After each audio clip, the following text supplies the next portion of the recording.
Have you ever wondered how medieval peasants made fresh bread without electric ovens or store-bought yeast? These clever people invented bread-making techniques so brilliant that they could create perfect loaves using just fire, stones, and wild ingredients. Today, I'm sharing 12 genius medieval bread methods that beat modern baking. Hot stone baking peasants placed dough under upturned pots on the down hearth, flat stones in the center of their huts where fires burned. The embers kept stones hot for hours, creating perfect baking conditions.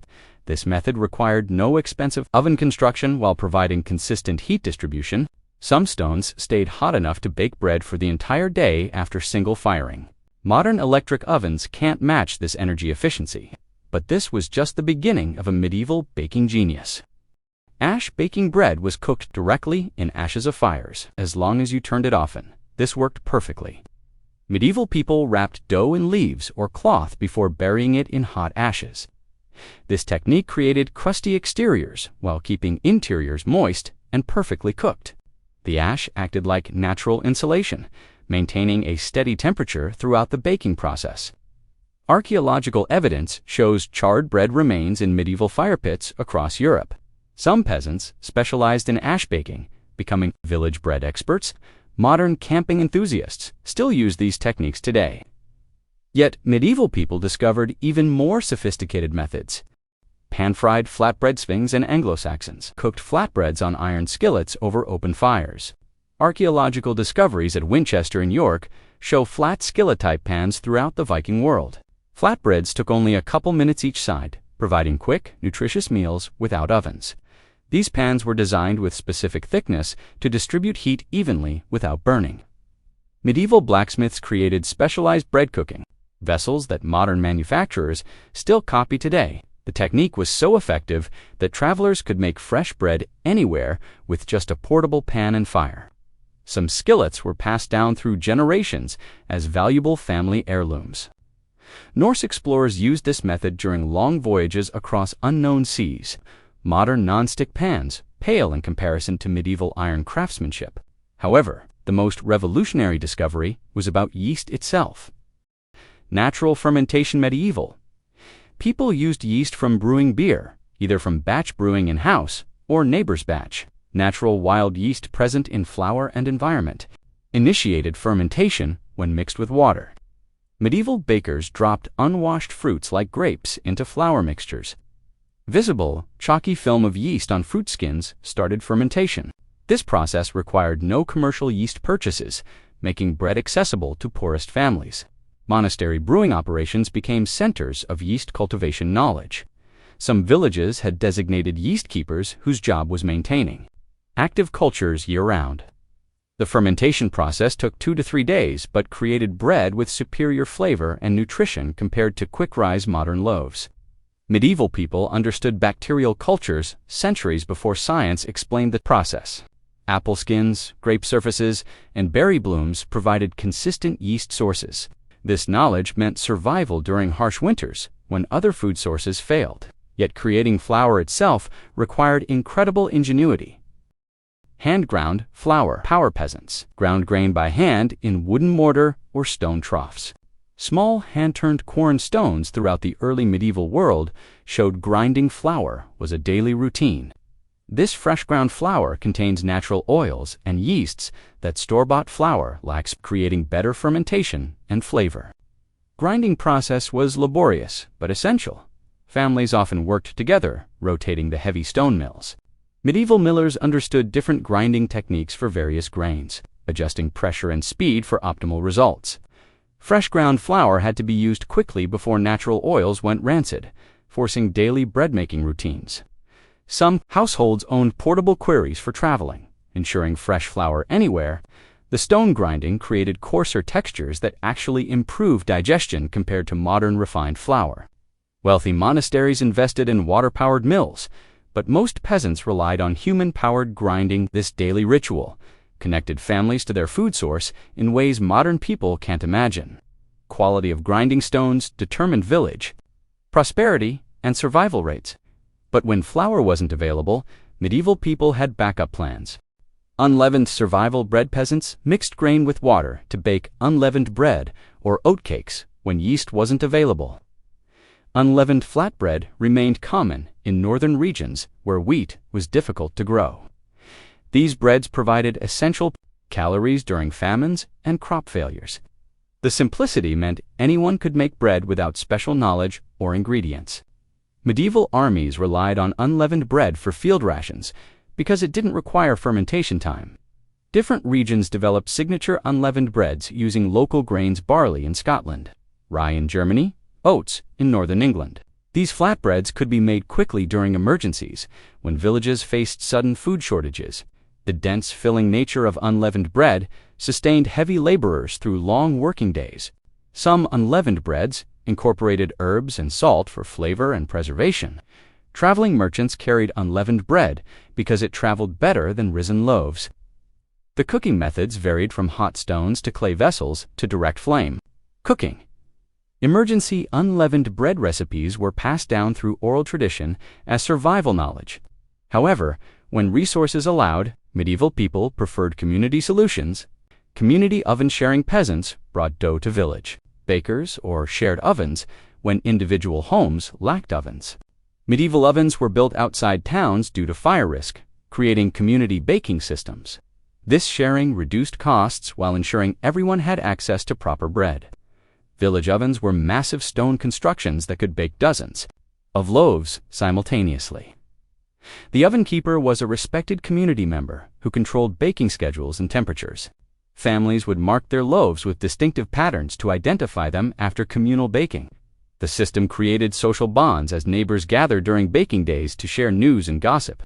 Wealthy households sometimes owned private ovens and charged neighbors for usage, creating small businesses. Monastery ovens served surrounding communities, spreading religious influence through daily bread provision. The economics worked because shared costs made expensive oven construction affordable for entire villages. Baking schedules were strictly organized: bread first when ovens were hottest, then pastries, finally slow-cooking stews. Some communities built seasonal outdoor ovens for harvest celebrations and festivals.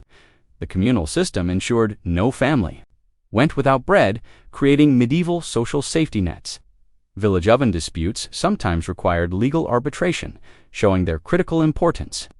Yet individual families developed private solutions to clay pot baking. Medieval people used large clay vessels as makeshift ovens by placing them over fires with dough inside. The clay retained heat evenly while protecting bread from direct flames. This technique created dome-shaped loaves with excellent crust formation. Potter workshops specialized in bread baking vessels, creating various sizes for different family needs. The clay pots were often fired with specific minerals that improved heat retention and distribution. Some regions developed signature pot designs that became trade specialties exported across medieval Europe. The technique required skill in fire management: too hot and bread burned, too cool and it remained raw. Experienced bakers could judge perfect temperature by holding hands near pot surfaces. Clay pot baking produced distinctively flavored bread. As minerals from pottery influenced taste, the method was popular because clay pots were cheaper than building stone ovens. Broken pottery could be recycled into bread baking vessels, reducing waste.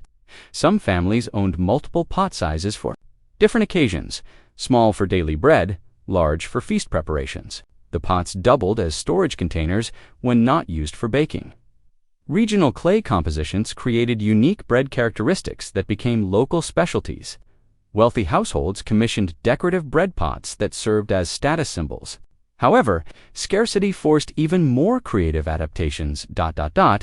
Multiple grain mixing: poor people supplemented grain with peas, beans, even acorns to make edible bread during shortages.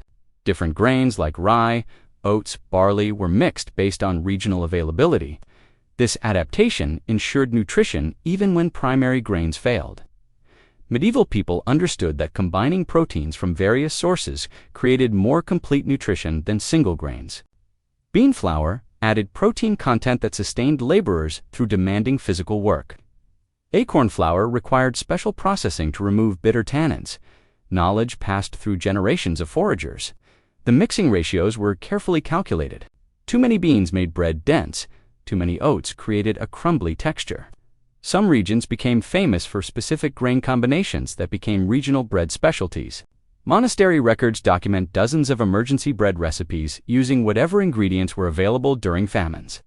The creativity extended to adding ground nuts, dried fruits, and even bark flour during desperate times. These mixed breads often provided better nutrition than pure wheat loaves preferred by wealthy classes. Some families maintained seed stocks specifically for bread making, separate from planting seeds. Knowledge of grain compatibility was closely guarded by family wisdom that determined survival rates.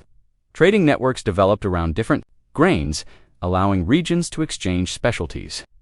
The mixing techniques influenced modern whole grain bread recipes still used today. Successful grain mixing meant the difference between survival and starvation during harvest failures. Regional preferences became cultural identities tied to local growing conditions. Yet the ultimate survival technique involved long-term planning, preservation. Techniques medieval peasants created hardtack-style breads that lasted months without spoiling. These dense, dry breads could be softened in water or soup when needed. Emergency bread stores sustained families through harsh winters and crop failures. The preservation techniques combined multiple methods: extensive baking to remove moisture, salt addition for bacterial control, and careful storage in dry environments. Some families maintained emergency bread supplies for entire years, rotating stocks to ensure freshness. The preservation bread was often made from mixed grains and required specific baking temperatures to achieve proper dryness without burning. Knowledge of preservation techniques separated surviving families from those facing starvation during extended famines. Monastery bread stores could feed entire communities during agricultural disasters, making religious institutions crucial survival centers. The preserved bread became a valuable trade commodity during food shortages, sometimes worth more than silver coins. Different preservation methods suited various storage conditions, some for damp cellars, others for dry attics, specialized versions for travel.